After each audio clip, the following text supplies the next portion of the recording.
साथियों नमस्कार। साथियों आनंद से रहें और प्रकृति के साथ सुरक्षित रहें। साथियों आज बड़ा पावन दिवस है और हमारे देश के महान दिव्य महापुरुष श्री सुभाष चंद्र बोस जी का जन्म दिवस है। वो वास्तव में भारतीय स्वतंत्रता संग्राम और भारतीय स्वतंत्रता के वट वृक्ष के रूप में हैं जो हमेशा हमेशा के लिए अमर हैं और वो महान प्रेरणा के स्रोत हैं।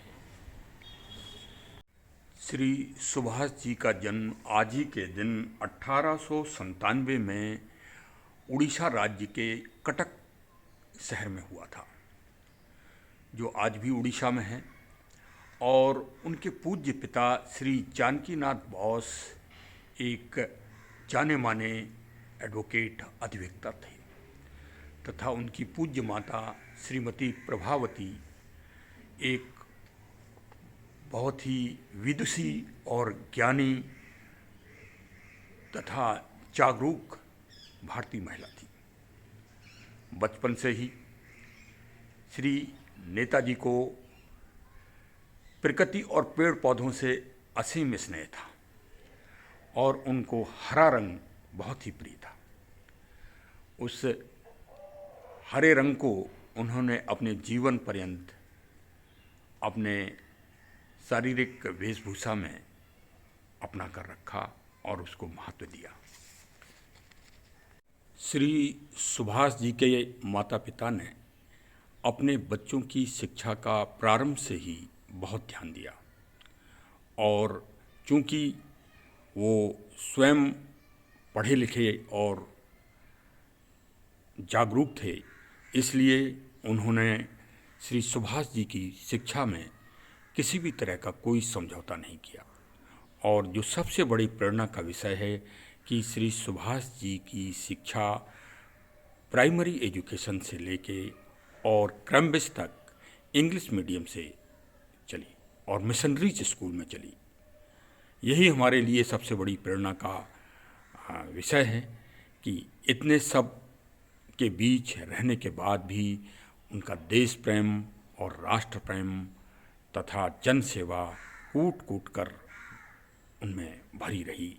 ये हमारे युवा जो हमारे विदेशों में बच्चे पढ़ने जाते हैं और सर्विस करने जाते हैं, उनको अपने जीवन में इससे प्रेरणा लेना चाहिए और इस महान प्रेरणा को आत्मसात करना चाहिए और हमेशा अपने ऊर्जा और ज्ञान में राष्ट्र को और अपनी संस्कृति को रखते हुए आगे बढ़ना चाहिए।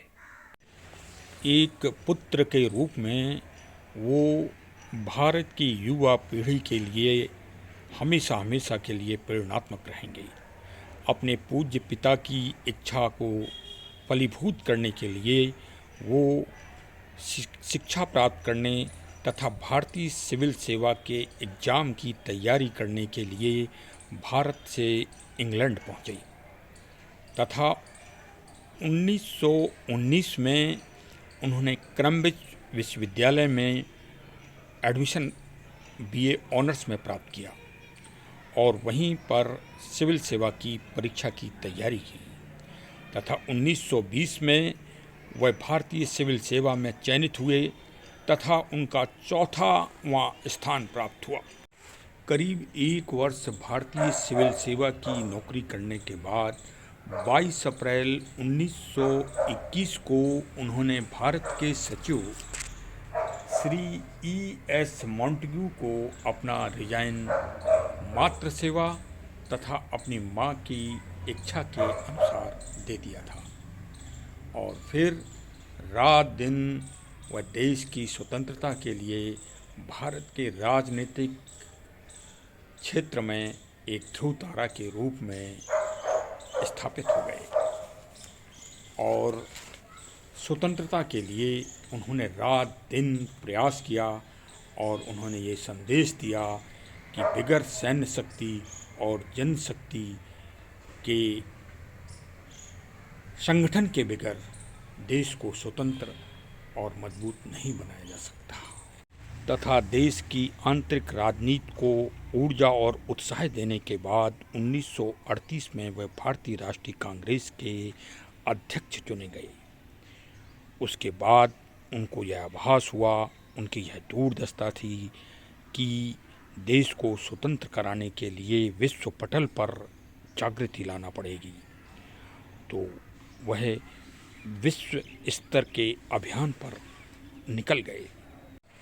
21 अक्टूबर 1943 को वो सिंगापुर के टाउन हॉल में भारत के प्रधानमंत्री घोषित किए गए थे। वो और साथ में आज़ाद हिंद फौज का तो उस दिन गठन व्यवस्थित रूप से हुआ ही था, साथ में आज़ाद हिंद सरकार का भी गठन हुआ था।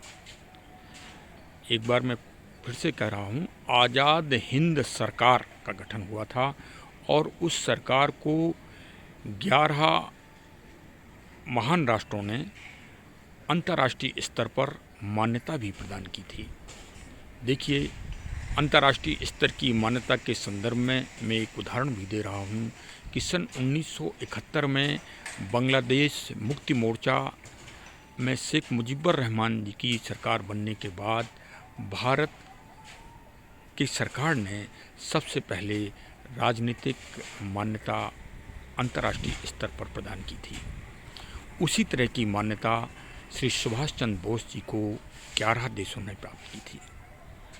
यद्यपि भारत के उस समय वो प्रधानमंत्री पूर्ण रूप से तो नहीं बन पाए, लेकिन वो दुनिया के प्रधान अवश्य बन गए। और 1943 के बाद से और आज तक की सारी राजनीति पर यदि आप इतिहास के रूप में नज़र डालें तो सारी राजनीति पूरी मध्य एशिया, पूर्वी एशिया और हमारे देश की सारी राजनीति उनके चारों तरफ ही उनकी चार गतिविधियों के साथ घूम रही है और जुड़ी हुई है।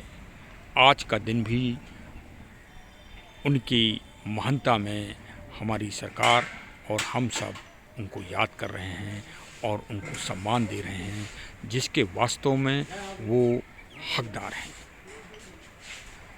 और जो आज़ाद हिंद फौज के हमारे जवान रहे, जिनको सम्मान अभी तक प्राप्त नहीं हो पाया, उनको भी सम्मान मिलना अति आवश्यक है, जिससे राष्ट्र और राष्ट्र के नागरिकों के गौरव, यदि हम अपने वीर गति पाने वाले और अपने शहीदों को सम्मान देते हैं तो उससे अभिवृद्धि होती है।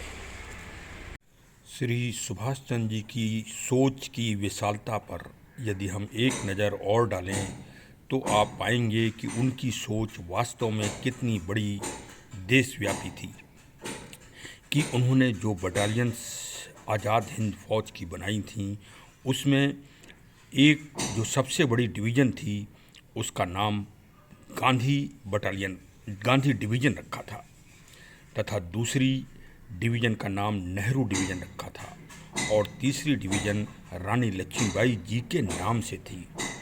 मतलब 1857 की क्रांति को भी उन्होंने समाहित करके और उसमें नई ऊर्जा डाल दी थी।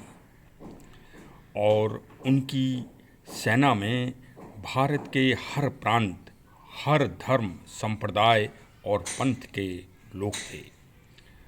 उन्होंने समस्त देशवासियों को एक नया संदेश दिया था, एक नई सोच दी थी।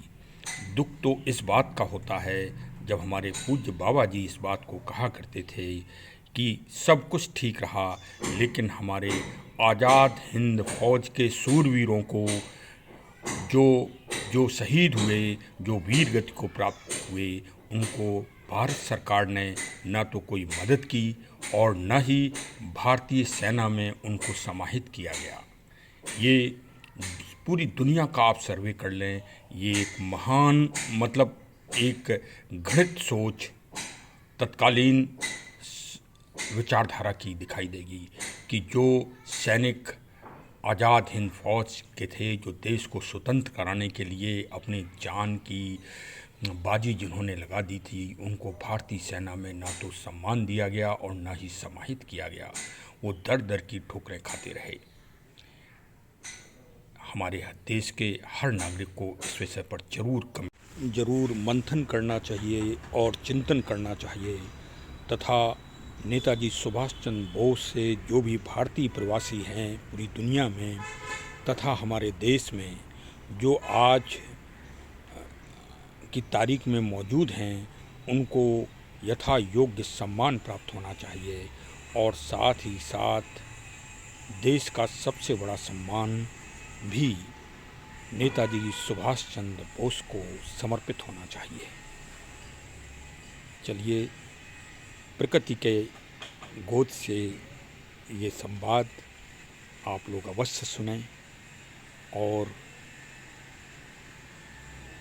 अपने मिलने जुलने वालों को भी फॉरवर्ड करें, जिससे सभी में देश प्रेम, राष्ट्र प्रेम और अपने कर्तव्य और श्री नेताजी सुभाष चंद्र बोस के प्रेरणा और मोटिवेशन का संदेश जन जन में फैल सके तथा वह हमेशा हमेशा के लिए अमर हो सकें। जय हिंद, जय हिंद, जय हिंद।